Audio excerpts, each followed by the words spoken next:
Hola, ¿qué tal? Muy buenos días, bienvenidos a la primera sesión sabatina de residentes de este año 2023, en la cual tendremos el inicio del concurso de debates de este año. Hasta justamente el año pasado iniciamos con esta dinámica donde nuestros residentes son asesorados por expertos en temas de sedes ajenas en las cuales ellos están cursando la residencia, y ha sido una dinámica que ha funcionado y ha gustado mucho, por eso es que la retomamos. Antes de iniciar con los debates, vamos a presentar la cápsula de novedades en cáncer de próstata, que presentamos también mes con mes en agradecimiento a Stelas, que nos apoya para realizar estas sesiones.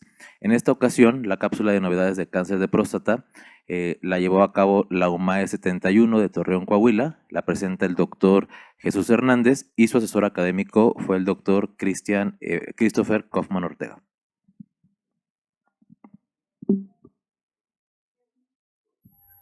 Hola, soy el doctor Jesús Hernández, residente de urología Loma 71 de Torreón, Coahuila.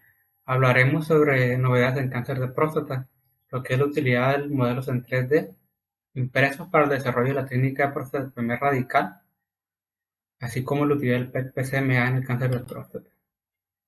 Cuando vamos a realizar una cirugía radical de próstata, se requiere un conocimiento preciso de la anatomía del paciente para poder realizarla, sobre todo cuando pensamos hacer una cirugía preservadora de nervios, laparoscópica o asistida por robot. Con la impresión de modelos en 3D, pues nos permite una rápida y accesible creación de figuras complejas que antes nos era imposible con las técnicas tradicionales. Complementando esto, pues los nuevos modelos impresos en 3D nos dan una mejor visualización de la compleja anatomía que puedo llegar a presentar. Esta tecnología de impresión en 3D se introdujo al mercado hace más de 20 años, pero ha logrado tener un mayor éxito en los últimos años debido a que han bajado los costos y su fabricación es cada vez más rápida. Estos modelos puedes encontrar en el mercado hasta por 4,000 o 5,000 pesos en la actualidad. Estos modelos en 3D son útiles en el entrenamiento y la educación para la prostatectomía radical, así como la planificación preoperatoria y la simulación y la participación del paciente. Vemos cómo con el despunte de la tecnología se empiezan a utilizar estas impresoras en 3D. Hay altas expectativas, después bajan las expectativas sobre su uso y se encuentra una meseta de su uso a nivel mundial, el cual ha tenido buenos resultados. Los modelos de impresos de 3D por resonancia multiparamétrica en diferentes materiales como el silicón son muy buenos para poder predecir la extensión extracapsular, facilitándonos la planeación de la cirugía. También algo que nos puede ayudar es para visualizar las arterias pudendas accesorias y hacer neurovasculares, con lo que nosotros podemos preservar la continencia y función eréctil. En algunos estudios se ha visto cómo la continencia se puede preservar en el 100% y la función eréctil hasta en el 40% a los 2 años. Esto también nos da una mejor interacción entre el paciente y el cirujano, ya que el paciente puede entender bien cuál es su problema y qué es lo que va a pasar dentro de su cuerpo una vez que sea operado. Los modelos, su precio puede variar desde los 50 pesos hasta 11,000 pesos, de acuerdo a su tipo. Algo importante también es que nos puede dar una idea y nos puede ayudar a mejorar los márgenes quirúrgicos negativos, hasta en un 90% de los casos en pacientes operados en etapas T2 y T3. Recuerdo la satisfacción que presentan los que han utilizado estos modelos, urólogos expertos que tienen más de 10 años operando, urólogos y residentes. Vemos cómo su satisfacción y entrenamiento ha sido mayor al 90%. Respecto a lo que es el PET-PSMA, esto es un estudio en el que se utiliza un radiotrazador para que actúa sobre el antígeno de membrana específico de la próstata. Se utiliza cada vez más para el estadiaje, para localizar y para detectar recurrencia de la enfermedad. Las guías internacionales ya lo recomiendan ampliamente. Pues es útil cuando el APE se eleva después de un tratamiento radical en un paciente oligometastásico. Se recomienda que haya una persistencia del APE después del tratamiento radical, y en pacientes que tienen un cáncer de próstata de alto riesgo, todavía pues se menciona que está en debate por algunas partes. Las recomendaciones de su uso, vemos cómo para el diagnóstico las guías no lo recomiendan. Para el estadiaje todavía está en debate. Para una recurrencia bioquímica hay que realizar un PET-PSMA siempre y cuando se encuentre un APE por arriba de 0.2. Importante, si es que después de conocer los resultados van a cambiar la toma de decisiones. Cuando presentamos una persistencia del APE por arriba de 0.2, es necesario realizar un PET-PSMA para excluir una metástasis.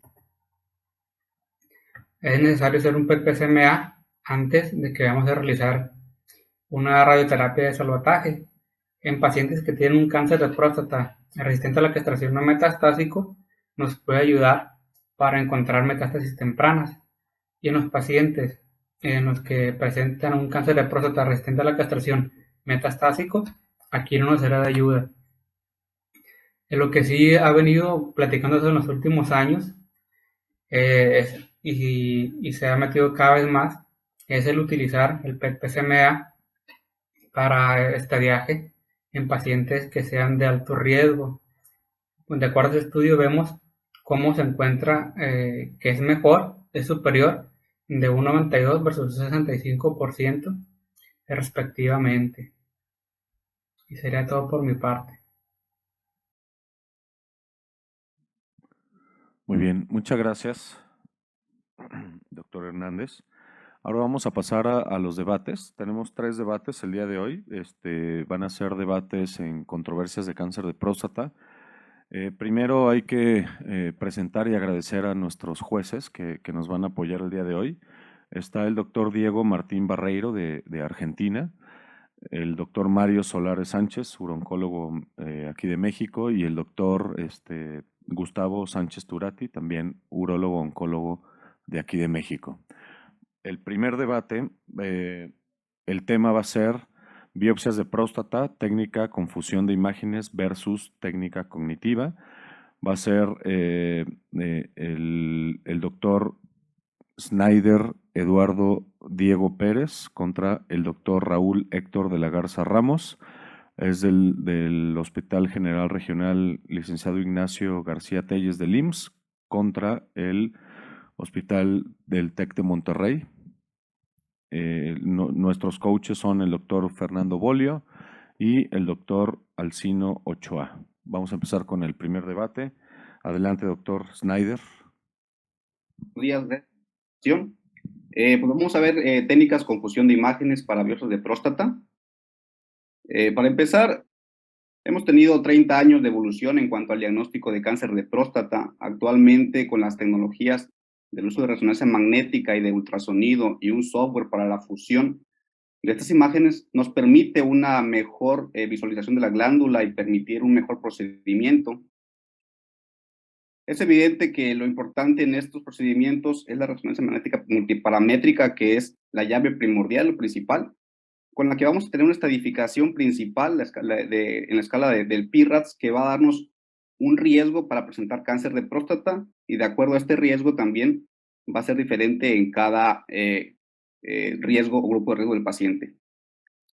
¿Qué es lo importante en estos casos? Tomar en cuenta que hay 2 escenarios principales. Cuando existe cáncer de próstata clínicamente no significativo, es decir, hablamos de un paciente con un Gleason menor a 6 o ISUP menor a 1, y un cáncer de próstata clínicamente significativo, es decir, un Gleason score mayor a 7 o ISUP mayor a 2, con la cual tenemos previamente biopsias sistemáticas que tienen una alta detección de cáncer de próstata clínicamente no significativo, hasta 19%, y con las biopsias dirigidas se reduce esta tasa de sobredetección de pacientes, a la vez que con las biopsias dirigidas tenemos un incremento en la detección de cáncer clínicamente significativo. ¿Cómo funciona la fusión de imágenes para las biopsias? ¿Sí? Aquí tenemos 3 componentes principales, en el que tenemos una imagen por resonancia magnética previamente, un equipo de software que nos va a permitir la fusión de las imágenes de resonancia magnética y las imágenes por ultrasonido obtenidas en tiempo real, para poder renderizar las imágenes y tener una adecuada visualización para el seguimiento durante el procedimiento que nos permite direccionar y seguir en tiempo real este procedimiento. Los principales pasos para realizar el procedimiento de forma general, les comentaba que se introduce la resonancia magnética, la imagen por resonancia magnética previamente obtenida en este equipo, el cual va a analizar y a segmentar las imágenes. Posteriormente obtenemos en tiempo real las imágenes por ultrasonido, que de igual manera se van a segmentar para llegar al tercer paso, que es el principal, que es la fusión de estas imágenes, que va a permitirnos delimitar de manera precisa la glándula prostática y la lesión o el sitio a puncionar para la biopsia. Para finalmente, mediante un sistema de seguimiento en tiempo real, nos permite direccionar de manera precisa el abordaje y nos permite también demarcar las lesiones o las imágenes previas que hemos tenido en este procedimiento. De acuerdo a los tres principales métodos que existen para biopsias por fusión, ¿sí? Tenemos la fusión cognitiva, en la cual se tiene la resonancia magnética previa, y posteriormente, durante el procedimiento de biopsia, tenemos únicamente la imagen, pues una imagen mental de esta lesión que tenemos en la resonancia para poder direccionar la biopsia. La fusión por software, que es la que estamos en este momento defendiendo, y la que es en InBoard, que no se ocupa de manera habitual por la dificultad que existe para realizarlo, ya que debe ser durante el procedimiento de la resonancia dentro del resonador. El estudio Future compara cara a cara estos tres procedimientos y se observó que cuando existe una fusión de imágenes por resonancia con ultrasonido, existe una tendencia a una mayor detección de cáncer de próstata de forma global y clínicamente significativo, aunque de forma estadística no fue significativo. Tenemos otro estudio, el estudio Profus. Este también compara de forma directa estos dos métodos, la fusión por software y la fusión cognitiva. También hay una tendencia al incremento en el diagnóstico de cáncer de próstata de forma global, aunque es un poco menor la tendencia a la detección del clínicamente significativo, aunque un análisis multivariado demostró que la fusión de las imágenes tuvo mejor rendimiento en la detección de lesiones, sobre todo anteriores o anterolaterales, y aquellas de menor diámetro, a la vez que mejora la visualización de lesiones con un PIRADS 4 y PIRADS 5. Realmente es mejor la biopsia por fusión de imágenes por software. Los estudios previos son bastante heterogéneos, incluyen toda la modalidad de pacientes, que son pacientes sin biopsia previa y con biopsias previas negativas. Toman en cuenta el abordaje, que evidentemente es distinto transrectal a transperineal. La plataforma que utiliza este sistema para la fusión de las imágenes, hablando de una fusión rígida o elástica, que simplemente cambia en cuanto a la calidad de la fusión que tiene para permitirnos la adecuada visualización. Y al ser el ultrasonido un estudio completamente operador dependiente, pues la experiencia del operador va a cambiar y a variar para los resultados obtenidos. Hablando de experiencia del operador, hay una curva de aprendizaje para estos procedimientos en la cual se tiene, pues cuántos procedimientos tengo que realizar para tener un adecuado diagnóstico. En las biopsias por fusión de imagen por software se requieren aproximadamente 60 procedimientos para realizar, contra los 80 procedimientos que requiere la biopsia cognitiva. Finalmente, ¿cuándo realmente es mejor una biopsia por fusión de software? Cuando hay lesiones anteriores, a veces en próstatas muy grandes que no permiten alcanzarla directamente con la única imagen de ultrasonido, lesiones apicales o lesiones pequeñas. Cuando hay limitada información entre lo que el radiólogo está reportándonos, ¿sí? O la limitada experiencia que pueda tener el radiólogo al interpretar las imágenes por resonancia magnética.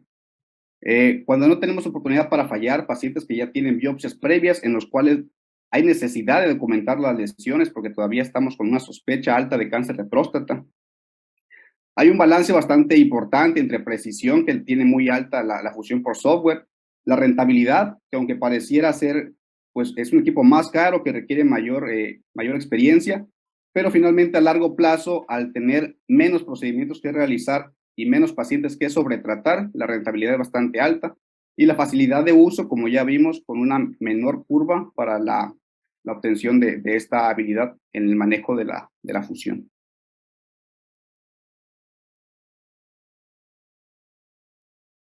Muchas gracias. Muy bien, muchas gracias. Ahora viene el doctor Raúl Héctor de la Garza, que va a hablar a favor de la técnica cognitiva. Adelante, Raúl.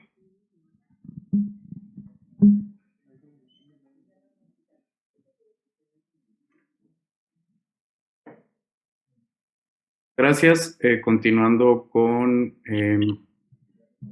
mi, perdón, continuando con mi parte de la presentación. Como introducción también voy a hablar un poco de la resonancia magnética. Creo que concuerdo con mi compañero que aquí es la parte más importante del tema. La resonancia pues ha revolucionado el tratamiento del cáncer de próstata. Tenemos varias utilidades para este. Una es que va a mejorar la sensibilidad de la biopsia, por ejemplo, con estas imágenes por fusión. Otra es que reduce la detección de cánceres de bajo grado, es decir, de los cánceres no significativos. Disminuye la tasa de biopsias innecesarias. Va a predecir la agresividad y el pronóstico con lo mismo del PIRADS. Y nos va a ayudar a localizar zonas sospechosas en pacientes con biopsia previa negativa, que aquí es pues donde surge la fusión. La biopsia por fusión cognitiva, pues con el advenimiento de esta resonancia que nos provee mejores imágenes de dónde podría estar el cáncer, fue necesario implementar métodos para fusionar estas imágenes con la del ultrasonido, por lo que surgen la fusión cognitiva y la fusión por software. Aquí, pues a diferencia de la biopsia por fusión por software, la cognitiva, pues la técnica va a ser mucho más sencilla. Cognitiva, ¿de dónde viene la palabra? Pues es mediante el uso del cerebro. También se conoce como estimación visual. Y en pocas palabras, pues es que visualizar, mentalmente en el ultrasonido la lesión que se observa en la resonancia.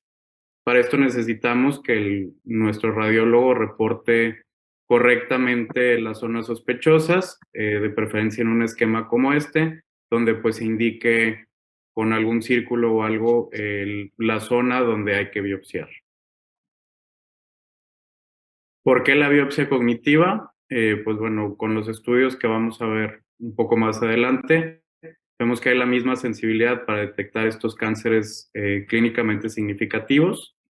Va a ser un procedimiento más simple, más rápido, más económico, ya que no necesitamos utilizar equipo extra y en algunos casos evitar la sedación. Vamos a hablar también de los artículos que se mencionaron. Este es el PROFUS, este es un estudio randomizado, doble ciego, donde pues ya como por falta de tiempo vamos a ver las conclusiones. Pues es que no va a incrementar la tasa de detección de cáncer. La única diferencia es que sí, por software ofrece mayor información histológica, pero en cuanto a diagnóstico de cáncer es parecido. El Smart Target, que este es otro estudio. Aquí también estudio prospectivo, ciego, randomizado. No se encontró estadísticamente significativa una diferencia. Y el Future también no encontramos diferencias significativas. Pasando a otro tipo de artículos, esta es una revisión sistemática, pues ya va a unir más estudios clínicos, donde aquí también pues no se encontró una diferencia entre las tres técnicas. Se encontró que va a ser superior la técnica inboard, pero ya comparándolas entre sí, pues no hay una diferencia significativa entre las de fusión de ultrasonido. Y esta otra revisión sistemática también nos dice que no hay diferencia entre la fusión por software y la cognitiva. Ahora, ¿qué nos dicen las diferentes asociaciones? La Asociación Europea dice que podemos utilizar cualquiera de las dos. La Sociedad Americana concluye que ellos recomiendan utilizar la biopsia por fusión, sin embargo la biopsia por fusión por software, sin embargo mencionan que la cognitiva también es una opción Sin embargo, si nos vamos a leer la literatura que ponen, mencionan que pues no va a ser estadísticamente significativo. Y la recomendación de la NCCN únicamente menciona que cuando hay una biopsia previa negativa, utilizar el software. Existen también algunos problemas con el software que hacen que no sea tan preciso como podríamos pensar. Esto es por dificultades técnicas a la hora de colocar los puntos de referencia y puede haber desajustes con la fusión de imágenes a la hora de comprimir la próstata con el transductor. Entonces, si observamos que no hay una diferencia significativa en el cáncer, en la detección de cáncer significativo, la cuestión entonces ahora va a pasar a la carga económica, ya que pues, necesitamos equipo extra y aparte el software. La carga económica, 1.2 mil millones de dólares al año, únicamente para Medicare, es lo que dedica Estados Unidos al cáncer de próstata, y si tomamos todos los seguros son 10 mil millones de dólares anuales. Esto equivale a un gasto por paciente de aproximadamente 20 mil dólares anuales, por lo que es algo importante, una carga económica para los pacientes y para los sistemas. Es el cáncer con mayor aumento anual en costos a nivel mundial. Y pues en México no nos quedamos atrás. Esto es de la poca información que encontré al respecto en México. Esta es la propuesta de Estrategia Nacional para la Detección de Cáncer de Próstata en México, donde estos son los costos en promedio en un sistema público. Obviamente en un sistema privado pues van a ser más altos. Y como vemos aquí, pues no se menciona el uso de la resonancia magnética o biopsias por fusión, etcétera, lo que equivaldría en un paciente con un cáncer localizado, que se le hizo el tamizaje, la prueba diagnóstica y una prostatectomía radical, de un costo de aproximadamente 20 mil pesos.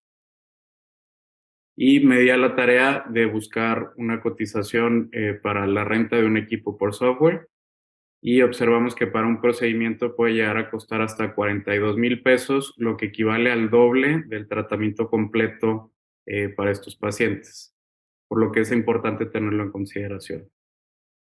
Como conclusiones, la biopsia por fusión cognitiva va a ser equiparable clínicamente a la biopsia por software, pero vamos a observar ciertas ventajas, como es la reducción de costos, la simplicidad, la rapidez y la ausencia de equipos extras. Gracias.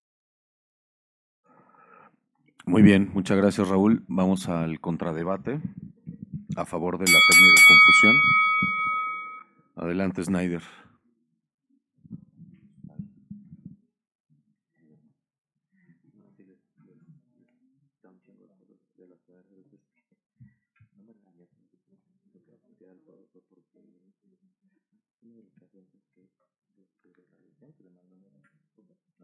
¿Se escucha? Sí, bueno, generalmente, evidentemente, estamos siempre atados a la cuestión de los costos. Sí, lamentablemente estamos trabajando con lo que hay, sin tomar en cuenta lo que podemos llegar a utilizar. Como urólogos siempre estamos con la tendencia de utilizar las nuevas tecnologías, ¿sí? Lo nuevo que viene, siempre y cuando esto mejore la calidad de atención para el paciente, que es lo importante. Entonces, en cuanto a la fusión por software, evidentemente incrementa costos, ¿sí? Sin embargo, también al tomar en cuenta que es operador dependiente estos estudios, pues ambos pueden tener diferentes calidades en cuanto a la realización del procedimiento, que puede llevar a más procedimientos innecesarios, incluso al utilizar equipos con menor calidad y no tener la capacidad de un software que nos ayude a mejorar esta infalibilidad que necesitamos.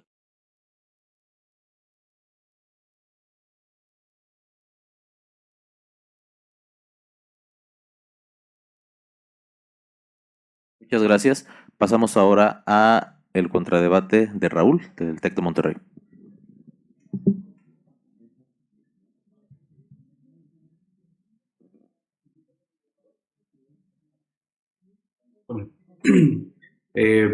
Pues sí, como mencionaba previamente, la biopsia por fusión cognitiva pues va a ser más económica, y si encontramos la misma detección de cáncer, pues lo podemos equiparar y sería en este caso el software algo innecesario para nuestro día a día. Sí se requiere una curva de aprendizaje, pero como vemos, pues también el software requiere una curva de aprendizaje, por lo que aún así ese costo en los primeros procedimientos que vamos a realizar, pues va a ser una biopsia innecesaria porque pues, puede que no nos dé la información que requiramos. Y considero, como lo menciona en este artículo, que el ultrasonido debe ser parte del currículum del urólogo. Este es un estudio que se realizó en Canadá, donde a los residentes se puso a realizar ciertos ultrasonidos en procedimientos y también la consulta, con lo que podemos familiarizarnos más con el ultrasonido y tener una mejor idea, una mejor visualización de, por ejemplo, en un ultrasonido transrectal para la biopsia cognitiva, sin necesidad de utilizar equipo extra. Y ya por último quería mencionar las direcciones futuras. Este es un análisis que se realizó del Picture Trial. Aquí como conclusión menciona que pues lo ideal hacia donde vamos encaminados es que se realicen tanto fusión cognitiva como fusión por software. Gracias. Gracias, Raúl. Vamos a pasar ahora a la participación de los coaches. Agradecemos mucho al doctor Fernando Bolio y al doctor Alcino Ochoa. Adelante, Fernando, tus comentarios. Hola, buenos días, muchas gracias. Sí, realmente el tema de la fusión cognitiva y la fusión de software, digo, es controversial. En México es lo más usado. Bueno, hay gente que, o sea, tenemos que tomar en cuenta quién va a hacer la biopsia. Todavía hay mucha gente que recurre a apoyarse en radiólogos para poder hacer la biopsia y eso también limita un poco el poder hacer una biopsia, ya sea por fusión cognitiva.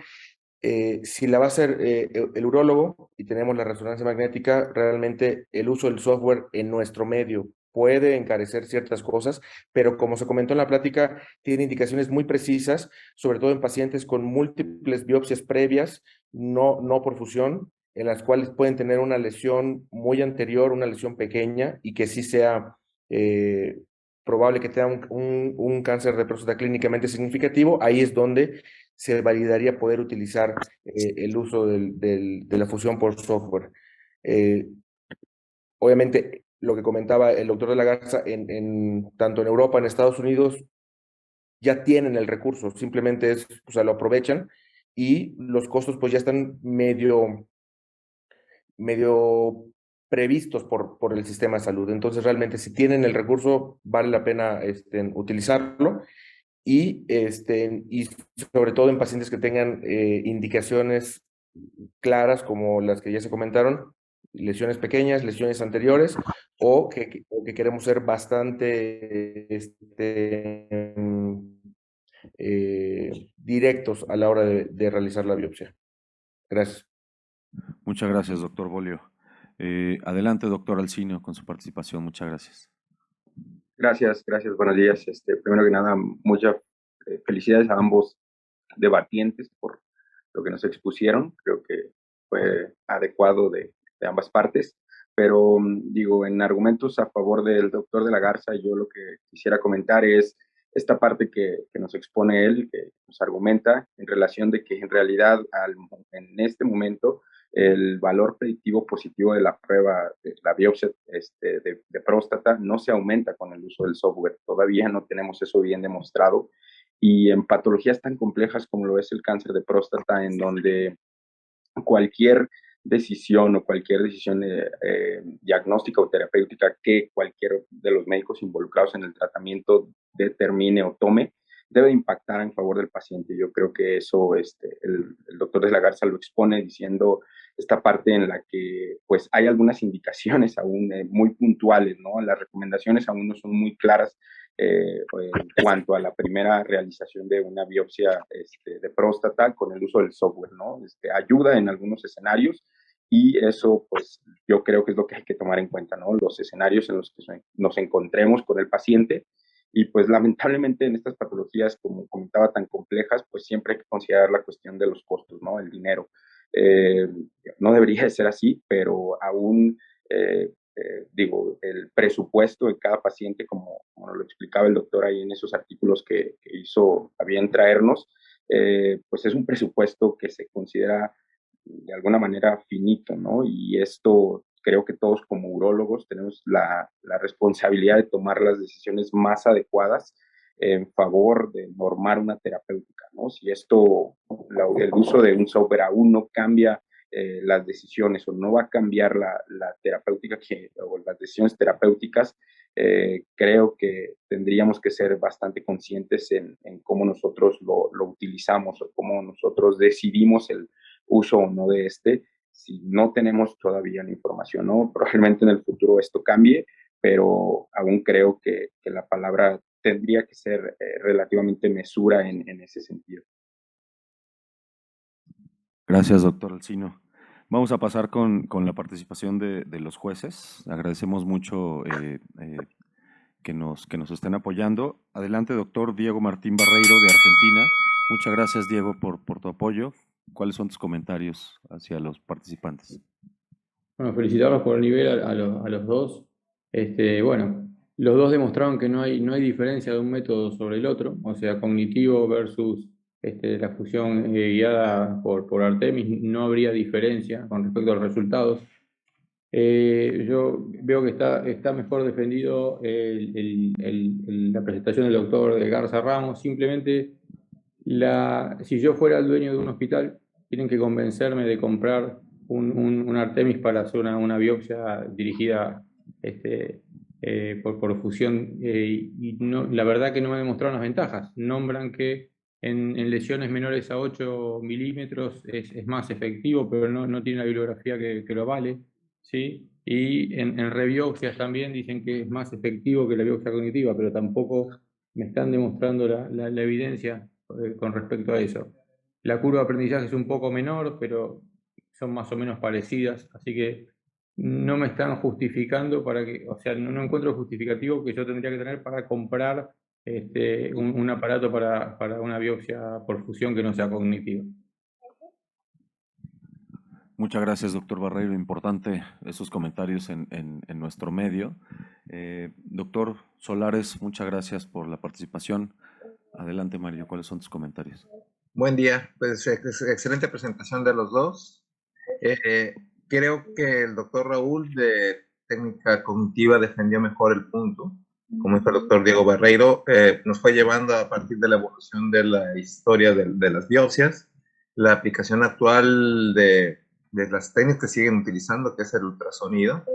Y un aspecto importante fue el aspecto económico. Creo que coincido en esa parte. Defendió perfectamente como un procedimiento que sí sirve en algunos casos para tumores pequeños, tumores de localización anterior, que antes son los que nos costaban trabajo diagnosticar.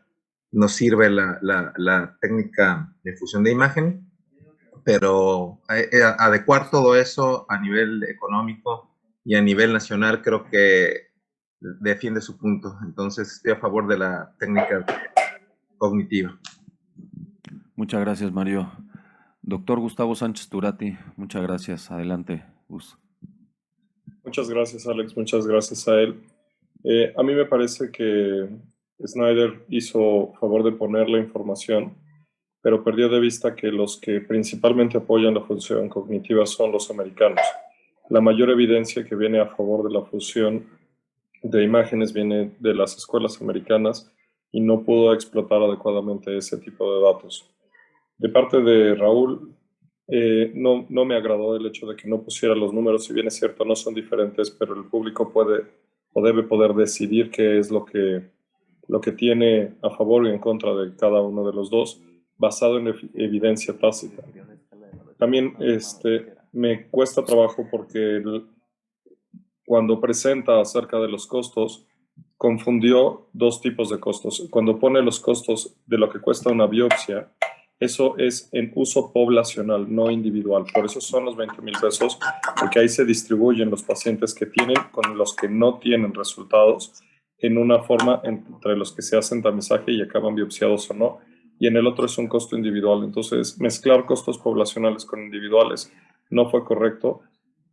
Si bien es cierto, la cantidad de información, el uso del tiempo, todo el tiempo, me pareció más correcto. Yo creo que Raúl también para mí fue la persona que se llevó el debate. Muchas gracias, Gus. Pues ya quedó. Raúl es el ganador de este debate. Muchas gracias. Vamos a pasar al siguiente debate. Adelante. Pues el siguiente debate es uso de PET-PSMA en el estadiaje inicial de cáncer de próstata, a favor versus en contra. A favor estará debatiendo el doctor Omar Vieira Valdés, él es residente del Hospital Regional de Alta Especialidad de Ixtapaluca, y en contra el doctor Jorge Luis Hernández Azuara, residente de la UMAE 14 de Veracruz. Omar ha sido coachado por el doctor Ulises Cristóbal Sánchez Aquino, que es urólogo oncólogo de México, y por su parte Jorge ha sido asesorado por el doctor Alejandro Noyola Guadarrama, también urólogo oncólogo de México. Iniciamos el debate con la participación de Omar, que está aquí en el auditorio. Adelante, Omar. Hola, muy buenos días. Soy el doctor Omar Vieira Valdés, residente del segundo año de urología del Hospital Regional de Alta Especialidad de Ixtapaluca, asesorado por el doctor Ulises Cristóbal Sánchez Aquino, uroncólogo egresado del Instituto Nacional de Cancerología. El día de hoy vamos a defender la postura del uso del PET-CT-PSMA en el estadiaje inicial del cáncer de próstata. Iniciamos mencionando que la medicina personalizada es una de las prácticas emergentes de la medicina que utiliza perfiles genéticos de un individuo para llevar a cabo perspectivas diagnósticas terapéuticas. La oncología moderna tiene que ir de la mano de estos aspectos moleculares que tiene el cáncer, tanto para llevar a cabo la toma de decisiones tanto diagnósticas como terapéuticas. El antígeno de membrana específico de la próstata es una proteína de membrana de tipo 2 que se expresa en todos los tejidos, en todo el tejido prostático, incluyendo el cáncer. Así también la proteína tiene una estructura única de tres partes, una porción interna con 19 aminoácidos, una porción transmembrana de 24 aminoácidos y una porción transmembrana de 24 aminoácidos. Es indispensable mencionar que esta molécula se expresa principalmente en el cromosoma 11 en el cromosoma 11 en una región comunicante que no se lesiona con el cáncer de próstata. Hay que considerar, o hay que tener en consideración las diferencias que tiene entre el antígeno prostático específico, ¿vale? Que son diferentes y se expresan en la siguiente diapositiva, en la cual la PSMA se correlaciona directamente con la agresividad del cáncer, que representa un indicador independiente de mal pronóstico. La tomografía por emisión de positrones es un estudio de imagen que fusiona la tomografía computarizada con medicina nuclear, generando una imagen mixta que puede evaluar de manera más específica enfermedad localizada, localmente avanzada y metastásica. Las indicaciones actuales dadas por las diferentes guías internacionales para la realización de esos tipos de estudios de PET-CT-PSMA son principalmente las enfermedades localizadas de riesgo intermedio desfavorable, alto y muy alto, considerando estos en las clasificaciones del N y el M, la recurrencia bioquímica, como el tratamiento para el rescate, la enfermedad metastásica y la enfermedad resistente a la castración. En la actualidad, el tratamiento del cáncer está relacionado principalmente a una adecuada estadificación del TNM, por lo cual, en cuanto a la estadificación del T, dentro de este artículo de revisión, en el que se evalúa el uso del PET-PSMA, para estratificación inicial de los pacientes con cáncer de próstata, encontramos el siguiente metaanálisis, en el cual se concluye que el PET-CT-PSMA tiene una precisión diagnóstica alta para detención inicial de pacientes con sospecha de cáncer de próstata y tiene un potencial de aplicación para descartar enfermedad y evitar biopsias innecesarias. En cuanto a la estratificación del N, actualmente el gold standard para esta clasificación es la linfadenectomía pélvica extendida, pero tenemos ciertas desventajas sobre esta, entre las cuales es que es un procedimiento invasivo, así como las principales complicaciones que pueden llevar por medio de de la realización de este procedimiento. Más del 80% de los ganglios que se estudian, los ganglios linfáticos, son menores a 8 milímetros, de 8 milímetros tienen micrometástasis, y la tomografía y la resonancia magnética tienen sensibilidad y especificidad limitada para ganglios menores a 1 centímetro, por lo cual dentro de este artículo de revisión se estudiaron 103 pacientes, 11 con riesgo intermedio y 92 con riesgo alto, teniendo un total de 1.420 ganglios estudiados, en los cuales 85 ganglios salieron positivos, y en general todos estos ganglios estudiados que salieron positivos tenían un diámetro promedio de 4 milímetros, por lo cual se concluyó que el PET-PSMA tiene una alta especificidad y moderada sensibilidad para detectar metástasis ganglionares en pacientes con porcentajes mayores al 10% de afección ganglionar por normograma. En cuanto a la estratificación del M, las guías europeas mencionan que en el análisis de 5 estudios que el PET-PSMA tiene una alta especificidad y intermedia sensibilidad para detectar metástasis óseas y viscerales en pacientes con cáncer de próstata de riesgo intermedio y alto, por lo cual el PET-PSMA contra la tomografía y el gamagrama óseo tiene mayor exactitud diagnóstica, mayor impacto en el tratamiento y mejores resultados y menores resultados dudosos, así como menores exposiciones a radiaciones y mayor concordancia en los reportes y sin efectos adversos. Concluyendo con esto, que el futuro de la oncología es la medicina personalizada, y el desarrollo de la tecnología alrededor de la PSMA, tanto para el diagnóstico y tratamiento, es una realidad y será el estándar en los próximos años. Muchas gracias, Omar. Vamos ahora con el debate de Jorge Luis, de la UMAE 14 de Veracruz. Adelante.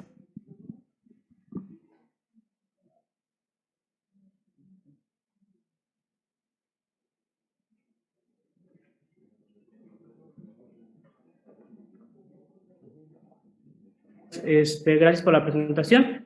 Voy a hablarles acerca en contra del PSMA en el desarrollo inicial de cáncer de próstata.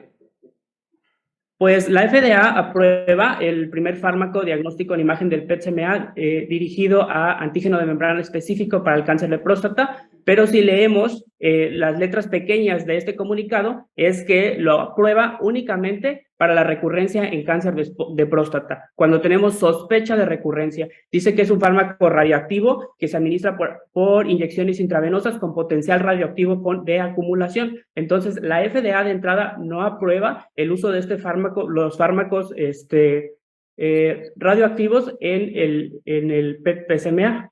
Aunque el nombre es específico, realmente tenemos que ponernos a pensar qué tan específico es un estudio que en un paciente, por ejemplo, en estas imágenes que tenemos aquí en las diapositivas, es un paciente de 76 años con diagnóstico de cáncer de próstata, el cual el estudio marcan como no concluyente. Y marcan que no es concluyente porque el antígeno específico tiene... de membrana tiene una captación importante a nivel renal, a nivel hepático, a nivel intestinal y en una menor proporción a nivel de la próstata y las glándulas lagrimales y del vaso. Ok, entonces estamos viendo a este nivel que aunque lo venden como un antígeno específico de membrana, realmente tiene una captación fisiológica mayor y estamos hablando de un fármaco con potencial radioactivo acumulable. Ok, ahora, ¿este estudio nos evita falsos positivos? Pues no, en este estudio también existen errores de interpretación. ¿Por qué? Porque es un estudio relativamente nuevo y porque además también se capta en órganos, como ya vimos en la diapositiva previa, se capta en estructuras fisiológicas que están funcionando perfectamente y se capta este fármaco. Entonces les voy a citar la guía europea y cuando dice que hay expresión de esto en otras neoplasias malignas, no prostáticas y obviamente en prostáticas también, pero también se capta en condiciones benignas. Entonces causa falsos positivos este estudio. Y podemos ver aquí en esta imagen cuando un paciente tenía a nivel costal una zona que captó el PSMA, en la cual se fue a biopsiar y se vio que se trataba de una lesión benigna, que era un signo de consolidación óseo. También tenemos aquí otra imagen en la cual un paciente con cáncer de próstata se diagnosticó, se le hizo un PET-PSMA en el cual en el área pélvica marcaba intensas zonas en las cuales eran positivas aparentemente, biopsiaron, se trataba de policitemia vera. Entonces, realmente es un antígeno específico, realmente el riesgo de un fármaco radioactivo con potencial acumulativo en sangre nos va a dar falsos positivos. Aquí tenemos otro paciente. Elegí estas diapositivas porque todos casi son a sitios óseos. Tiene también un sitio óseo marcado a nivel del cuerpo vertebral, que también fue biopsiado, en el cual se reportó negativo a malignidad. Y podemos ver en esta otra diapositiva cómo hay múltiples casos de pacientes que tienen patologías benignas y malignas, incluso glándulas extras a nivel salival, que pueden ser marcadas como positivas con cualquier PSMA y que no va a ser específico. Entonces, la idea de que es un estudio 100% específico es falsa. Este es un estudio que tiene una sensibilidad del 40% como máximo. Y, bueno, no sabemos qué es peor, si decirle a un paciente que no tiene cáncer, que sí tiene, o decirle a alguien que tiene cáncer, que realmente no tiene. Pues bueno, eso lo decidirán ustedes, pero este estudio también tiene falsos negativos. ¿Por qué? Porque como sabemos, no todos los cánceres expresan elevado antígeno prostático. Aunque siempre lo usamos de marcador, no se usa, no en todos los cánceres lo expresan. Y tenemos un caso aquí muy particular, en el cual el PET-PSMA marca una zona en la cual, por ejemplo, es un marcaje inespecífico. Como pueden ver, hay muchas zonas marcadas, y entonces le hicieron resonancia magnética al paciente, en el cual la resonancia magnética sí marcó una zona específica, y le hicieron después, tomaron biopsia de esa muestra y dando un Gleason de 10. Y este es un paciente que por PET-PSMA había salido negativo, porque no tenía marcado elevado antígeno prostático. Otro de los factores en contra que tenemos que tomar en cuenta es el costo. Estamos en un país en el cual el salario mínimo es de 207 pesos. Y hacerte un estudio de PET-PSMA tiene un costo mínimo de 25,000 hasta 40,000 pesos. Obviamente habrá hospitales que le ven más el costo, pero esto es un promedio acá en el sur y centro del país. Ahora, hacerte un estudio de PSMA representa el salario mínimo de 193 días. Es un estudio que tiene factores de riesgo, que tiene falsos positivos, que tiene efectos secundarios, que tiene muchos factores en contra, y nos va a representar 193 días de salario mínimo para una persona con cáncer de próstata que apenas va a iniciar el tratamiento. Ahora, otro punto que tenemos que tomar en cuenta es la baja disponibilidad del estudio en todo el país. ¿Cuántos servicios públicos cuentan con PET-PSMA? Habrá contados. Yo creo que en una mano incluso puedan caber. Ahora, ¿cuánto tiempo nos tomará terminar y retrasar el abordaje inicial de un paciente? Tengo un paciente con cáncer de próstata, lo voy a formar en una fila interminable de pacientes en la cual va a ir a otro estado, va a ir a subrogarse, ¿cuánto nos va a durar el presupuesto? Este es un estudio en el cual se evalúa la efectividad del PET-PSMA en el abordaje inicial de los pacientes con cáncer de próstata, y se ha visto que uno tiene una sensibilidad baja, que ya sabíamos que es una sensibilidad de 40-50%, y que los ganglios, para detección de ganglios linfáticos. Además, se ha visto que se afecta la calidad de vida porque existen falsos positivos, y además el PET-PSMA no puede descartar metástasis a ganglios en pacientes con cáncer de próstata de alto riesgo. Si nosotros metemos a un paciente y el PET-PSMA dice que está negativo, no está justificado de ninguna forma no hacerle la linfadenectomía. Y esto lo apoya también la guía europea en diferentes estudios. Dice que el PET-PSMA tiene un 40% de sensibilidad y que no está indicado de ninguna forma quitar no quitar los ganglios. Ahora bien, otro estudio en el cual se habla de que el cáncer de próstata de alto riesgo mostró, en este estudio se hizo el PET-PSMA y la exploración linfática y se demostró solamente que un 40.3% de sensibilidad. Si vemos los porcentajes son muy similares en varios estudios. La sensibilidad es baja para diagnosticar. Esto, les cito textual, esto sugiere que las imágenes actuales por PET-PSMA no reemplazan la disección diagnóstica de ganglios linfáticos, y esto está en las guías europeas. Ahora, también se ha hecho estudios para ver si se modifica el diagnóstico después de identificar alguna alteración con el PET-PSMA, y se ha visto que solo en 12% de los pacientes se modifica el diagnóstico. Además que el antígeno prostático no está determinado una cifra sólida que podamos usar para medir si le hacemos si le hacemos PET-PSMA o no. Entonces, hasta ahí eso es todo lo que tenemos que pensar, que no es un estudio que podamos utilizar en un estadiaje inicial de ninguna forma. Muchas gracias, Jorge Luis. Vamos ahora con los contradebates. Iniciamos otra vez con Omar. Adelante, Omar.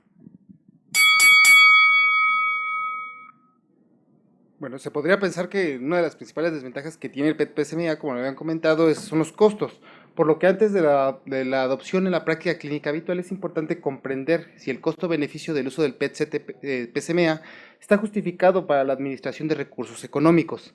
En este estudio se desarrolló un análisis sobre la rentabilidad utilizando datos del estudio PRO-PSMA, en las cuales los costos se expresan en términos de diagnósticos precisos, para lo cual el diagnóstico preciso disminuye el porcentaje de falsos negativos en enfermedad ganglionar, así como en enfermedad metastásica y no metastásica, lo cual es una situación diferencial con la que no cuentan los estudios de imágenes convencionales. Los costos de producción en la realización de estudios de PSMA equivalen aproximadamente a $1,139 que se comentaron en este estudio, que equivaldrían aproximadamente en 14,807 pesos mexicanos. Teniendo como resultado la comparativa entre los costos por escaneo entre el PET-PSMA contra las imágenes convencionales, el PET-PSMA de $1,140 australianos y con las imágenes convencionales de 1,181. Agregando todo esto, la perspectiva social que incluye los tiempos de entrega de los estudios de imágenes con costos de escaneo, el PET-PSMA tiene un costo de $1,203, así como las imágenes convencionales de $1,412.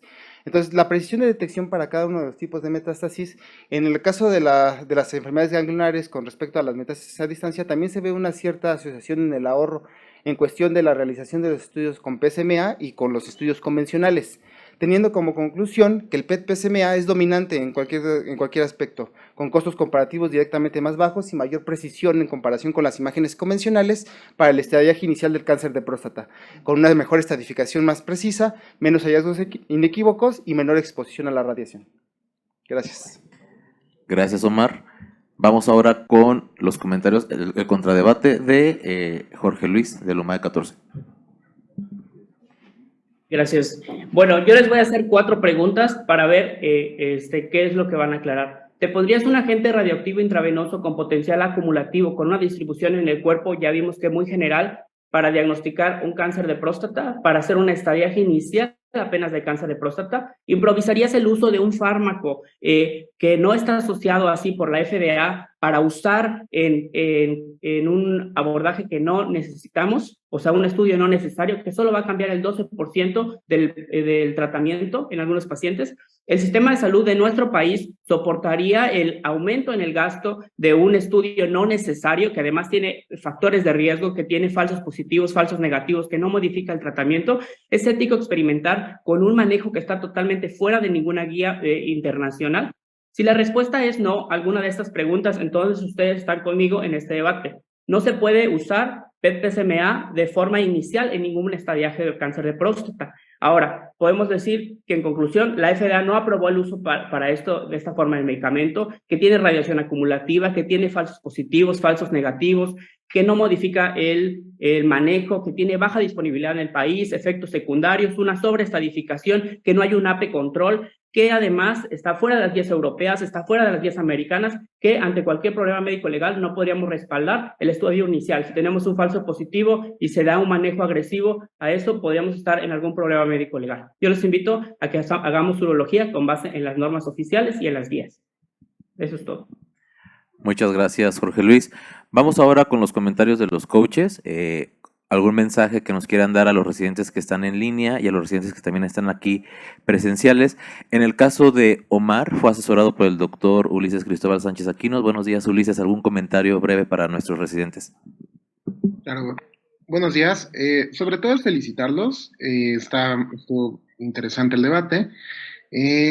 Sobre el tema, pues básicamente los cambios conforme se van dando en las guías internacionales siempre van retrasados varios años. Entonces, yo pienso que sin duda el PET-PSMA va a ser una herramienta útil para determinados casos, sobre todo altos riesgos, porque vas a ahorrar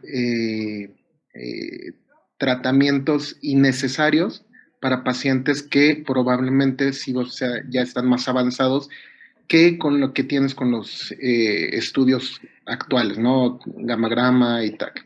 Sin duda el error es posible, como en todos los estudios, pero la tasa de error va a ser, es mucho menor. Y obviamente, pues las variantes más agresivas del cáncer no van a ser posibles de estudiar con estos estudios, como no es posible estudiar las variantes agresivas de cáncer de próstata con ningún otro estudio. De hecho, ni el antígeno te sirve. Entonces, pues bueno, eso es algo que se tiene que considerar a futuro. Algo de lo que hablaban mucho es de ahorrarles linfa con el uso de PET-PSMA. Bueno, con ningún estudio de imagen la linfa se decide si se hace o no se hace. O sea, la linfadenectomía, cuando se va a indicar, se basa en otros criterios. Eso sería como importante decirlo. O sea, hay incluso, pues, Partam puedes usar, hay otras determinaciones, ¿no? Entonces, eso no es en base a estudios de imagen. Muchas gracias, Ulises. En el caso de Jorge Luis, fue asesorado por el doctor Alejandro Noviola Guadarrama. Buenos días, Alex. ¿Algún comentario para nuestros residentes?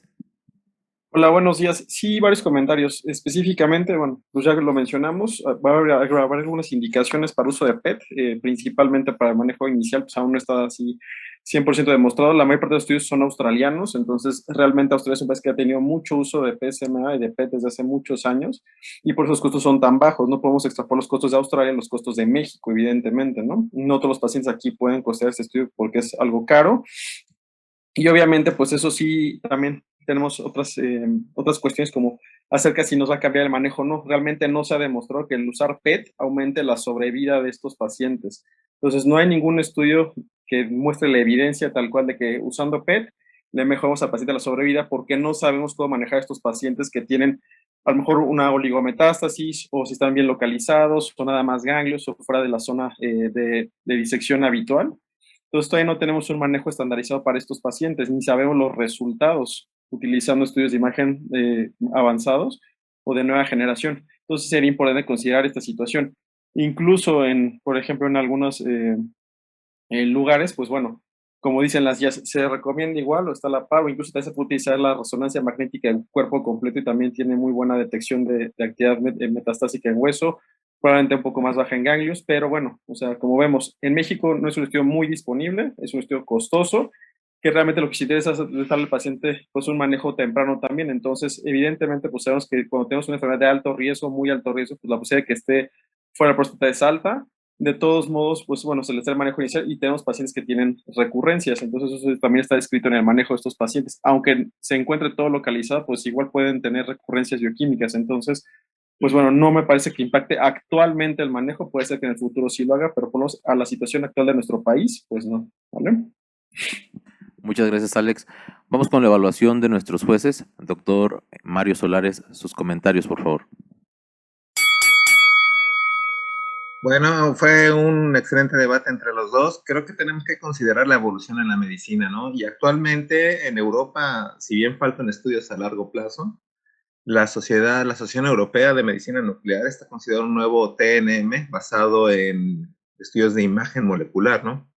Podemos ver la evolución si traspolamos de las guías radar en cáncer de próstata avanzado, la evolución desde las guías radar 1 2014, donde la tomografía y el gammagrama óseo eran los estudios para identificar a estos pacientes, hasta las guías radar 4, donde actualmente el PET es considerado como un estándar para diagnóstico de estos pacientes, donde se influyó en la toma de decisiones del tratamiento, ¿no? Casi el 50% de los pacientes se cambió el tratamiento en base a los resultados de un estudio de PET.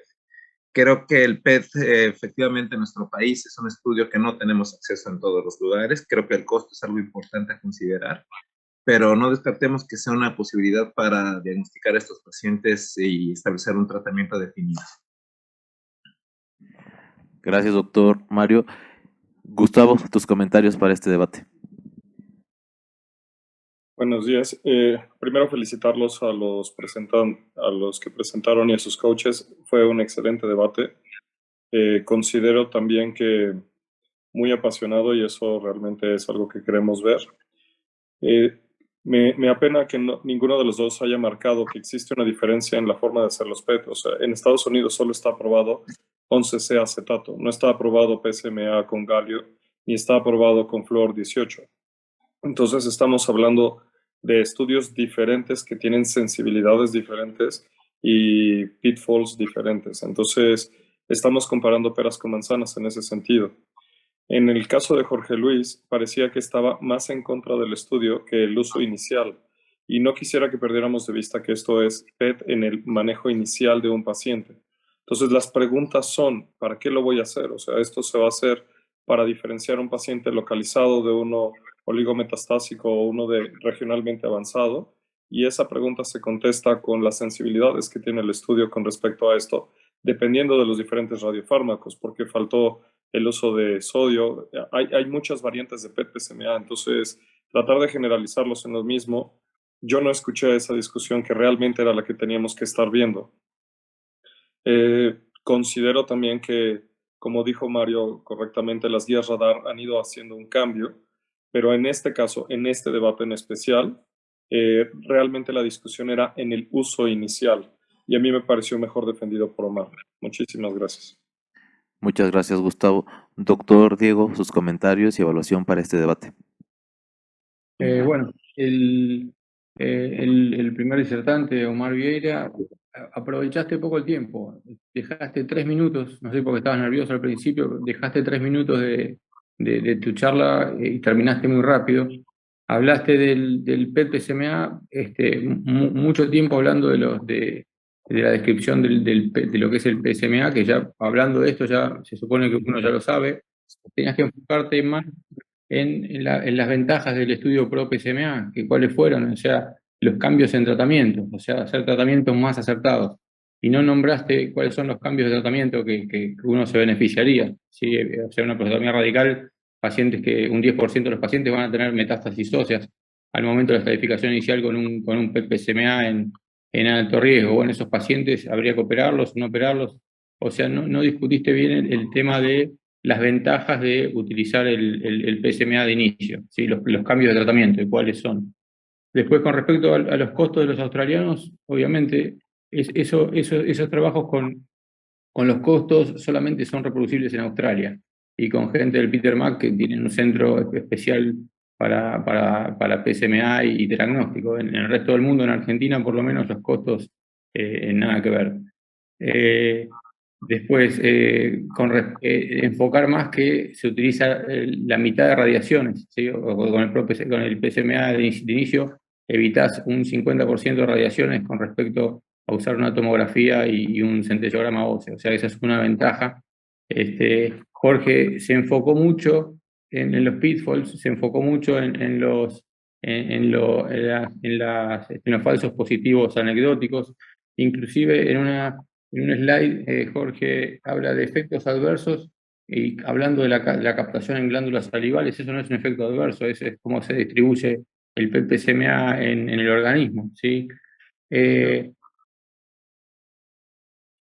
Y lo que decía Gustavo, Jorge como que creó miedo al PSMA, pero bueno, fundamentó bien que en las guías no está avalado por las guías en la estadificación inicial. Para mí fue un empate. Tiene que decidirse por uno. Para usted, ¿quién gana? Bueno, si tengo que decidir por Jorge Hernández. Aprovechó más en mostrar los puntos malos, o sea, los puntos débiles del PET-PSMA, y Omar no aprovechó los puntos fuertes. O sea, tenía muchos puntos fuertes para mostrar y no los mostró. Entonces, para usted gana Jorge. Perfecto, sí. Para Gustavo gana Omar. Y doctor Solares, nos falta su voto. Qué difícil, porque los dos hicieron una muy buena presentación, pero voto a favor de los resultados actuales, ¿no? En contra actualmente. A favor de Jorge. A favor de Jorge. Felicidades, Jorge, es el ganador del debate. Y también felicidades, Omar, por los dos por su esfuerzo. Vamos ahora al tercer debate. Muy bien, el tercer debate, el tema es tratamiento de cáncer de próstata, riesgo intermedio favorable, crioablación versus vigilancia activa. A favor de tratamiento focal con crioablación, nos va a presentar Cristian Aarón Martínez Flores del Hospital Central Militar, quien fue asesorado por el doctor Juan José Real. Y a favor de vigilancia activa va a hablar el doctor Luis Antonio Cap, que es del Hospital Ignacio Zaragoza del Iste, quien fue coachado por el doctor Felipe Hernández Graf. Entonces vamos a empezar con el tratamiento a favor de la terapia ablativa con crioablación del Hospital Militar. Cristian, adelante. ¿Qué tal? Muy buenos días, tengan todos ustedes, los que están presentes y los que nos acompañan en su domicilio también. Yo soy Cristian Aarón Martínez Flores, soy residente del Hospital Central Militar y el día de hoy vengo a platicar, o más bien a defender mi punto sobre crioablación en cáncer de próstata de riesgo intermedio favorable. Sabemos que este es un tema muy controversial, ya que la vigilancia activa pues, se está utilizando en muchos lugares del mundo, pero la crioablación vamos a demostrar que es mejor. Quiero agradecer a mi coach, el doctor Juan José Real Caravés, por su apoyo en este tema. Bueno, antes que nada, el uso de detección del antígeno prostático ha llevado a un aumento dramático en la incidencia del cáncer de próstata, con la mayoría de los casos actualmente diagnosticados, pues han sido en etapas más tempranas y clínicamente favorables. En cuanto al tratamiento, los pacientes con cáncer de próstata localizado frecuentemente son manejados mediante vigilancia activa, prostatectomía radical o radioterapia, y esto está basado en la estratificación del riesgo. Obviamente la terapia focal y la ablación parcial han surgido como opciones de tratamiento en pacientes con cáncer de próstata de riesgo intermedio.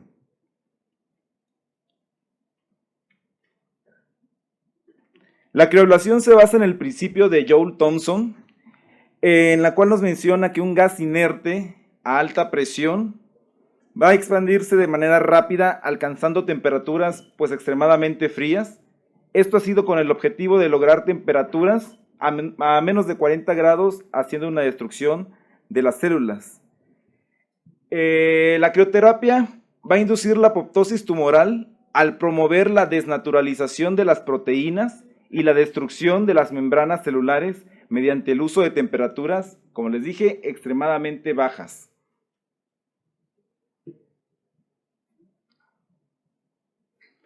Si bien los estudios sobre vigilancia activa han mostrado una tasa de supervivencia general a 10 años de aproximadamente un 80%, aún persiste la preocupación de permitir que un cáncer que es potencialmente curable progrese a una enfermedad incurable antes de establecer un tratamiento definitivo.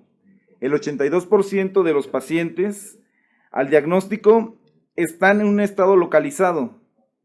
Hay que recordar la historia natural de la enfermedad, de aquellos pacientes que no son tratados, pues van a progresar a una enfermedad metastásica en un 40 a un 70%. Es aquí donde interviene la crioablación como un intento de permitir un tratamiento que asegure una menor morbilidad y permita resultados oncológicos aceptables. Como les dije en un inicio, es un tema bastante controversial, ya que no existe estudios que comparen vigilancia activa con un tratamiento de crioterapia. En esta tabla se muestran los resultados de varios autores que realizaron estudios retrospectivos, resaltando los resultados oncológicos y funcionales, alcanzando una tasa libre de enfermedad hasta un 94%, con preservación de la continencia y la función eréctil.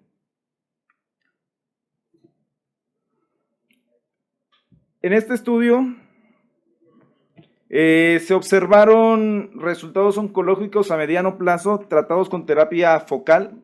En este caso fueron 25% de ellos que se llevaron a crioterapia, teniendo una supervivencia libre de enfermedad de 45.5 meses y solamente un paciente presentó complicación.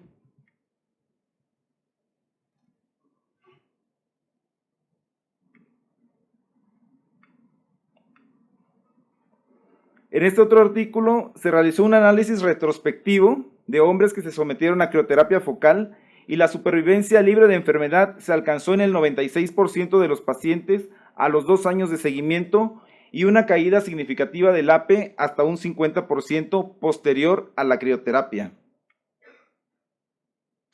La crioablación, cuando se evalúa mediante una biopsia guiada por resonancia magnética, es un método eficaz para tratar a los hombres con cáncer de próstata unilateral clínicamente significativo. Después de un tratamiento en este artículo, 82% de los pacientes no tenían cáncer clínicamente significativo en un periodo de 6, y aquellos que se llevaron hasta 18 meses, también hubo un importante resultado que 82% también de ellos no presentaron cáncer.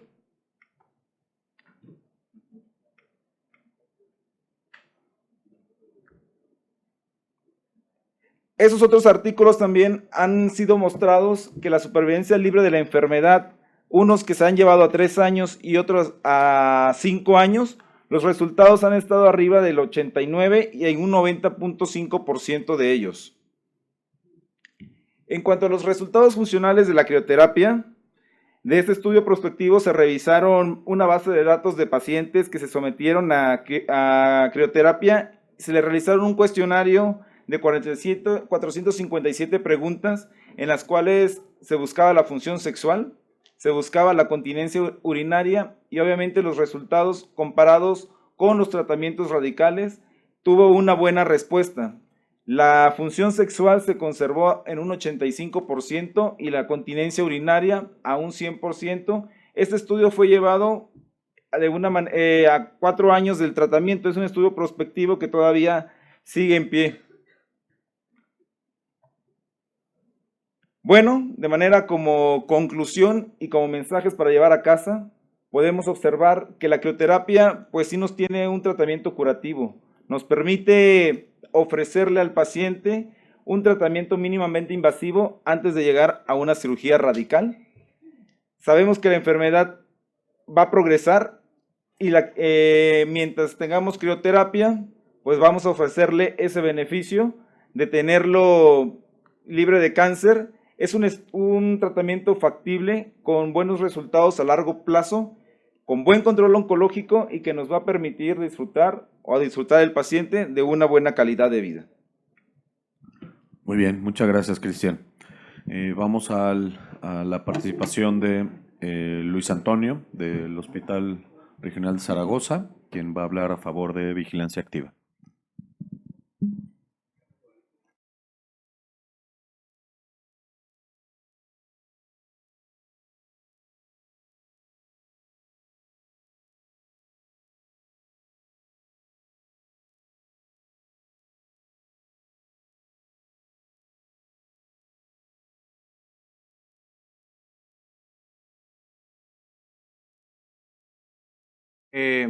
Soy el doctor Luis Antonio Capcésar, soy residente del Hospital Regional General Ignacio Zaragoza. Mi coach fue el doctor Felipe Hernández Graf. Vamos a defender el tema vigilancia activa en cáncer de próstata de riesgo intermedio favorable. Como introducción, sabemos que el problema con el cáncer de próstata es el sobrediagnóstico y su sobretratamiento que surgió a partir de 1980. La vigilancia activa reduce el sobretratamiento y los efectos adversos del mismo. Y sabemos que de estos pacientes el 50 al 68% van a ser candidatos a vigilancia activa por al menos 10 años. Ya conocemos a los pacientes que son parte del grupo de riesgo intermedio favorable y las guías, la NCCN nos refiere que los pacientes que tienen una expectativa de vida mayor de 10 años van a ser candidatos a ir hacia vigilancia activa y eso también está referido por parte de las guías europeas. La vigilancia activa, sabemos que se trata, como lo dice la definición, de un monitoreo activo que es expectativo al mismo tiempo para intervenir con intención curativa. Deben de estar sujetos a un programa estrecho de vigilancia y ya que este tipo de programas nos van a permitir tener una mejor calidad de vida en nuestros pacientes. ¿Qué pacientes vamos a seleccionar para vigilancia activa? La NCCN nos dice que aquellos pacientes con riesgo intermedio favorable, con un porcentaje bajo de Gleason 4, volumen tumoral bajo, densidad de PSA bajo. La europea nos refiere también en aquellos pacientes con ISUB 2, un porcentaje bajo de Gleason 4, volumen tumoral bajo, un AP menor de 10 y aquellos pacientes que están en estadio clínico T2A o menos. La Asociación Americana, también recomienda la misma selección de pacientes que la NCCN. ¿Cuál es el protocolo de seguimiento en este tipo de pacientes? Se debe realizar tacto rectal y antígeno prostático cada 6 meses. No es necesario realizar una biopsia si la previa fue realizada con técnicas de resonancia multiparamétrica con fusión y sistemática. Si es necesario realizar una nueva, debe ser solicitada previamente una resonancia multiparamétrica. En las sedes donde no se cuenta con resonancia multiparamétrica, es importante realizar una biopsia confirmatoria a los 2 años del diagnóstico y realizar al menos una biopsia sistemática cada 3 años por al menos 10 años en el seguimiento de este paciente. ¿A qué pacientes vamos a llevar a tratamiento curativo? Sabemos que del 32 al 50% de los pacientes van a recibir tratamiento durante el seguimiento a 10 años sin que éste se impacte en su tasa de intención curativa. Sabemos que la principal causa de salirse hacia la vigilancia activa es el upgrading en el Gleason o puede ser también en la progresión del tamaño o volumen del tumor en la biopsia, ¿no? Existen calculadoras que nos permiten predecir el riesgo actual y el riesgo a 4 años de la progresión de los pacientes que se encuentran en vigilancia activa. En este primer estudio, en el estudio PIVOT, que es un estudio que comparó prostatectomía radical contra observación en cáncer de próstata localizado, donde se incluyeron 731 pacientes, se dividieron en 2 grupos, de los cuales selectivamente para riesgo intermedio fueron 120 pacientes para el grupo observación y 129 pacientes en el grupo de prostatectomía radical. Y en la gráfica de Forest podemos ver que si bien fue mejor para el grupo de pacientes que fueron a prostatectomía radical, sin embargo la diferencia a 10 años, esta no fue estadísticamente significativa. Lo que sí resultó como estadísticamente significativo fue la presencia de efectos secundarios como incontinencia urinaria y disfunción eréctil en los pacientes que fueron a prostatectomía. Este es el seguimiento de este mismo grupo de pacientes, se realizó el seguimiento a 20 años y podemos ver que los resultados siguen siendo muy pares, favoreciendo la prostatectomía radical. Sin embargo, esta diferencia no es estadísticamente significativa.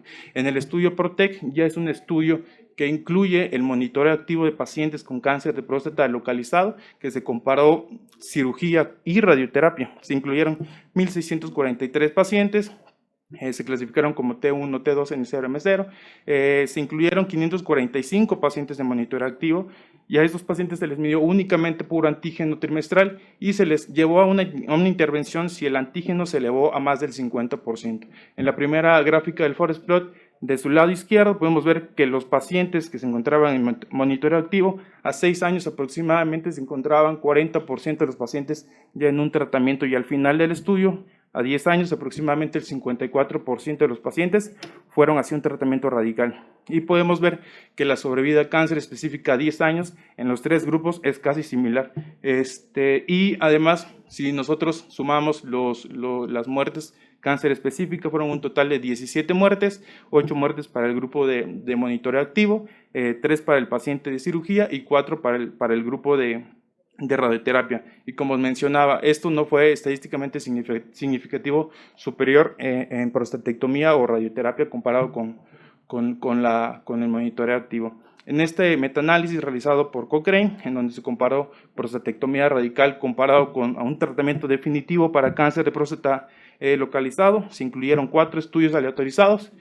Se incluyeron 2.634 pacientes, 35, con una edad media de 60 a 70 años, fueron estudios multicéntricos, aleatorizados, internacionales, se realizaron 2 grupos, el grupo de prostatectomía radical contra la observación y prostatectomía radical contra monitoreo activo. Y si vemos en las gráficas de arriba, que es de sobrevida, de muerte por cualquier causa y cáncer específico en el grupo de monitoreo de pura observación, vemos que la prostatectomía se ve favorecida. Sin embargo, ya cuando lo comparamos con el monitoreo activo, podemos ver que el poder de la prostatectomía ya no es estadísticamente significativo, en donde es ahí que el monitoreo activo tiene su impacto con únicamente la pura medición del antígeno. Entonces, también como mensajes para llevar a casa, lo importante es realizar una buena selección de pacientes. El protocolo de vigilancia activa dependerá de las características del cáncer de próstata que tenga el paciente y de la edad del mismo.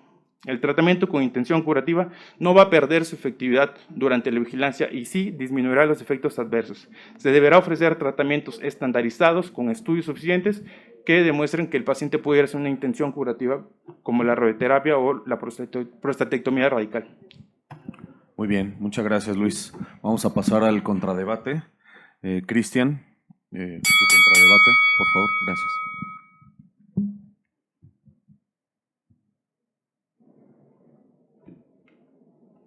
Bueno, algo que no se tocó mucho con la vigilancia activa es la ansiedad o el miedo a no ser tratado.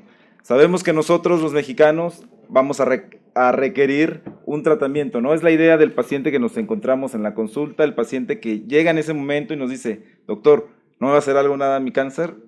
¿Qué le podemos contestar? ¿Es un cáncer de bajo riesgo? ¿No hay que hacerle nada? Pues no. Hay que ofrecerle al paciente una terapia alternativa, en este caso una terapia que puede tener los efectos de una cirugía radical sin todas las consecuencias que nos lleva a una disfunción eréctil, a una incontinencia urinaria.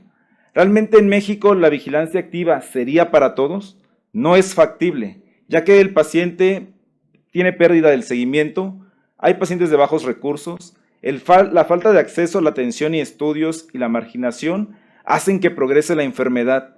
Entonces es aquí donde podemos platicar con el paciente y darle la oportunidad y ofrecer un tratamiento con resultados de una terapia radical y eso sí, con un excelente resultado.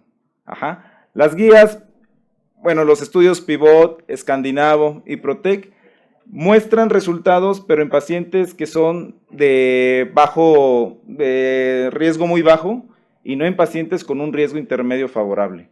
Entonces, la crioterapia pues tiene buenos resultados a largo plazo, es curativo, es factible, tiene una buena calidad de vida el paciente con un buen control oncológico y eso sí, ¿qué es lo que buscamos? Que el paciente progrese. Gracias. Muchas gracias, Luis. Adelante, Cristian, adelante, Luis, con tu contradebate. Ok. Crioterapia. Yo no veo la crioterapia en las guías de la NCCN ni en las guías europeas. Las veo únicamente recomendadas como tratamiento para terapia local en caso de recurrencia post-ERT, en ausencia de enfermedad metastásica y si vamos a llevar a los pacientes a ensayos clínicos aleatorizados. La NCCN, la europea, nos dice necesitamos estudios aleatorizados, controlados a largo plazo, sin embargo, pues no existen. Importante también que los resultados en relación a función es cuando se tratan a los pacientes con crioterapia, con terapia hemiablativa, no en pacientes que van a terapia de toda la glándula. Por lo tanto, el efecto del beneficio de la función pues se pierde, ya que 50 al 91% de los pacientes pues tienen al momento de la prostatectomía radical son multifocales, ¿no? Además, los estudios que se reportaron en la literatura, se ha visto que se han tratado incluso pacientes que tienen un cáncer que es indolente, que incluso cánceres indolentes han ameritado una segunda intervención y por tanto mayor número de efectos adversos como disfunción eréctil, incontinencia urinaria, fístulas rectouretrales, que pues sería pues muy triste para los pacientes. En los resultados oncológicos no se han establecido actualmente cómo se va a medir la recurrencia bioquímica postcriablación. Se usan definiciones como Astro, Phoenix, menor a 0.5 nanogramos.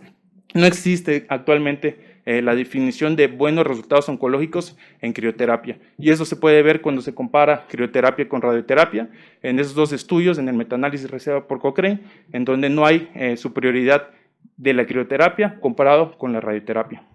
En conclusión, la crioterapia, hasta no contar con estudios, no se debe recomendar como terapia primaria. En cambio, sí la vigilancia activa, ya que nos ofrece sobrevida global y cáncer específica casi similar a la terapia curativa temprana. Además, ofrece adecuada calidad de vida y el tratamiento con intención curativa al momento. Gracias. Muchas gracias, Luis.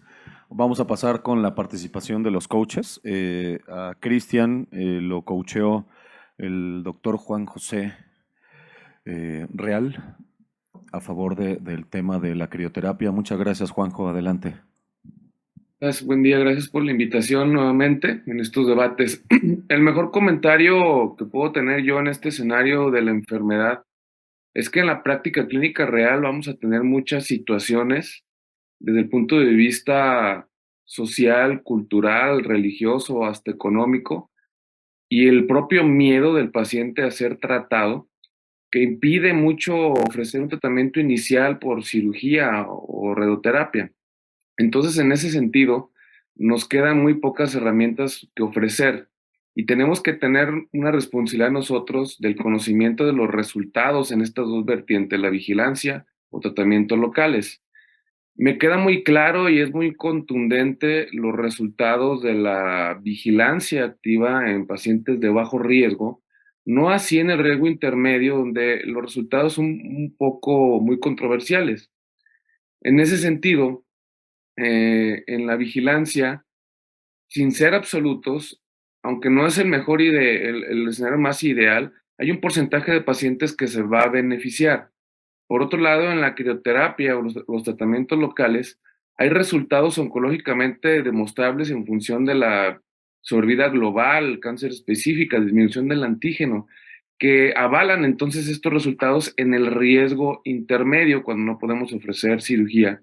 Creo yo lo mejor que podemos hacer en este escenario es identificar bien, diagnosticar bien, caracterizar bien al paciente que encaje en estas posibilidades, teniendo a la mano todas las características que podamos identificar para definir el riesgo intermedio favorable y entonces poder ofrecer estos tratamientos y que tenga el paciente finalmente una buena respuesta.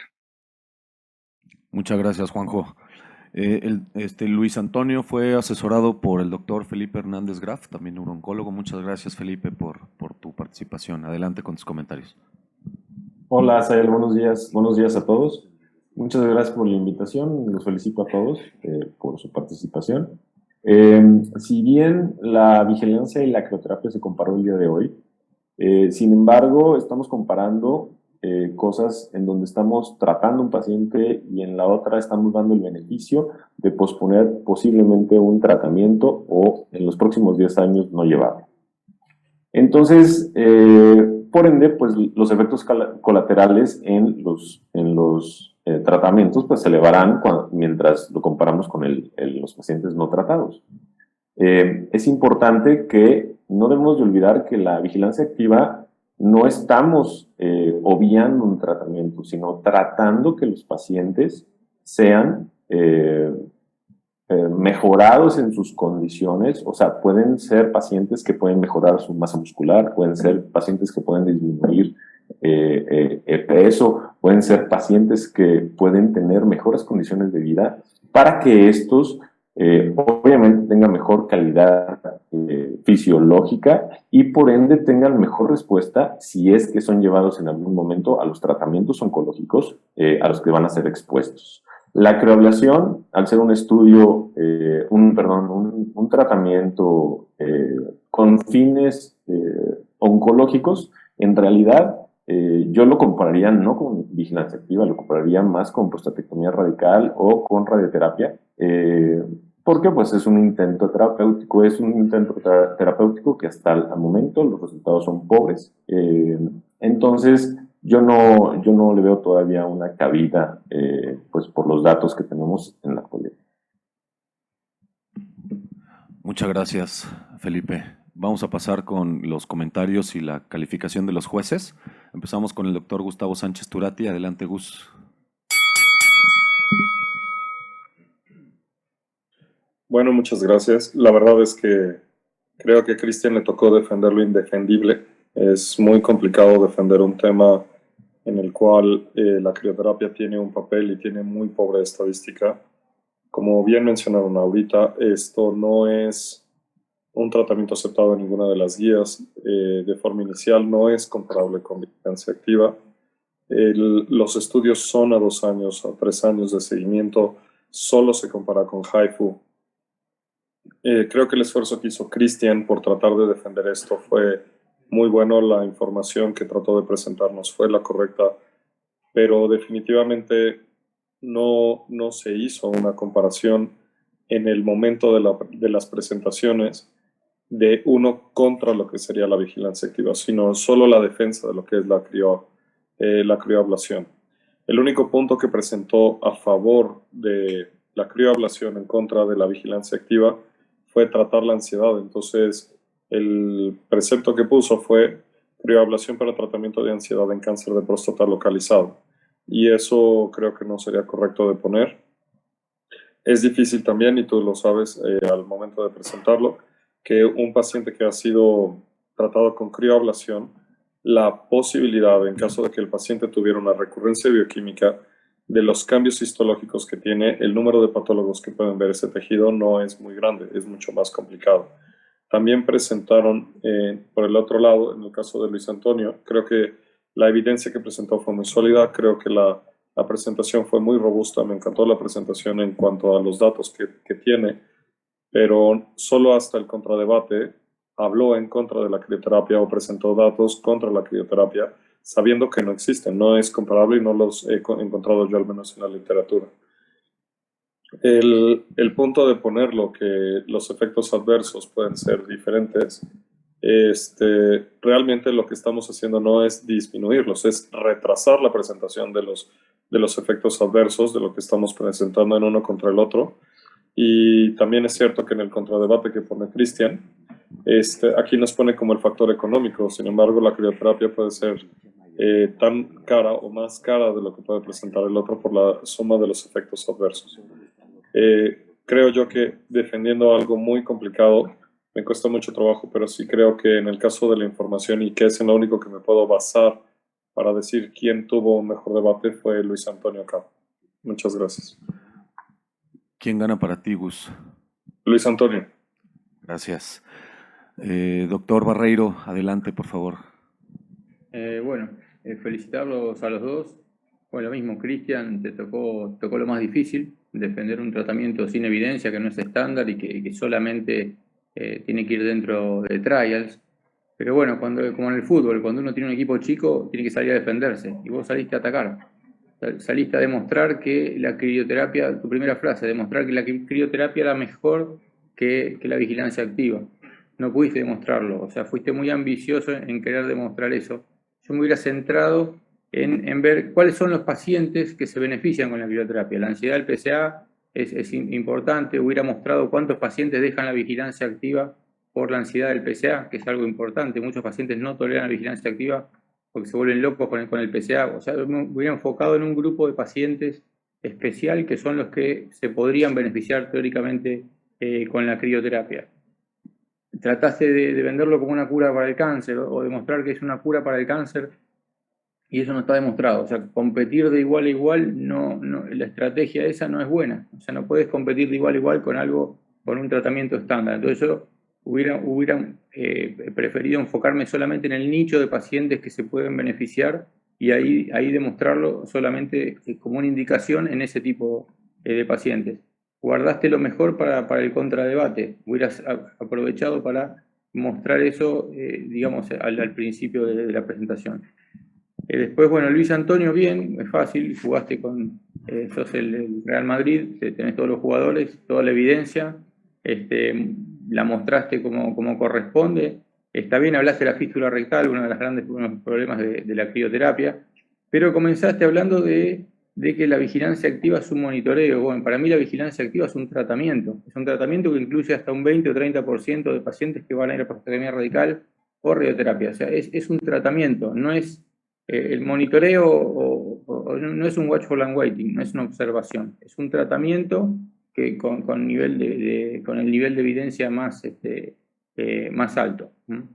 Pero bueno, muy bien. Y bueno, para mí ganó Luis Antonio.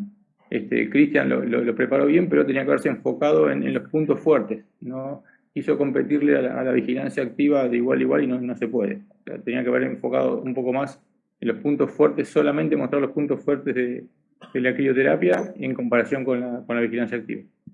Es muy buen debate. Muchas gracias, Diego, de acuerdo. Doctor Mario Solares, adelante sus comentarios. Sí, excelente debate por parte de los dos. El tema de crioterapia es un tema difícil de defender, sobre todo con series tan corto seguimiento, con experiencias de serie de casos. Creo que un tema que los dos falta insistir un poco más es en las expectativa de vida de los pacientes en la toma de decisiones para el tratamiento, ya sea con crioterapia o con vigilancia. Y otro punto importante a considerar es las comorbilidades que tuvieran los pacientes que pudieran favorecer la indicación para tratamiento con estas formas comparado contra radioterapia o prostatectomía radical. Creo que la evidencia científica que presentaron en el tema de vigilancia fue mucho mayor, por lo que doy mi voto a favor de vigilancia. Muchas gracias, doctor Solares. Entonces, en este debate gana el Hospital Zaragoza. Pues muchas gracias. Así concluimos la primera sesión de debates del año. Les tenemos algunas noticias. Durante el día de ayer se llevó a cabo un concurso para elegir al representante de México en Residence Bowl de AUA 2023. Ya tenemos seleccionado al ganador. La mesa directiva tuvo a bien elegirlo. En el transcurso del fin de semana, a través de redes, se informará quién ganó. Y además existe la posibilidad de que tengamos un representante en un foro nuevo que también se va a llevar a cabo en AUA. Pero para la elección de este representante de México tenemos que hacerlo en conjunto con el Colegio Mexicano de Urología Nacional. Entonces estamos también platicando con ellos para poder enviar también la información. Entonces, para que estén pendientes de redes sociales. También les informamos que ya se definió que la cuota de este año para la membresía de residentes va a ser de 3,500 pesos y más adelante se les va a informar todos los beneficios que van a tener con ella. Es importante que lo tomen en consideración. Prácticamente a partir de las próximas semanas ya van a poder empezar a hacerse socios, porque recuerden que si se hacen socios después de marzo no pueden tener todos los beneficios, particularmente pertenecer a la Asociación Americana y a la Asociación Europea. Y que en el caso de los residentes que son de provincia o que están entrenándose en provincia, no pueden, si se hacen socios después de marzo, no se les podría cubrir el pago del traslado y el hospedaje para los cursos, sobre todo para el curso de UA, que está enfocado a residentes de tercer y cuarto año. Dentro de los beneficios, pues brevemente para recordarles, son socios además de la SMU, de UA, de la Europea, de SIU, de CAU, la posibilidad de venir al curso de preparación, de UA, que se lleva a cabo en agosto, participar en todos los concursos académicos que realizamos, la posibilidad de recibir apoyos económicos si presentan trabajos en el extranjero y ser becados con transporte y hospedaje al Congreso Nacional. Entonces, la verdad es que vale mucho la pena que se hagan socios a tiempo. Nos vemos el próximo mes. Gracias a todos.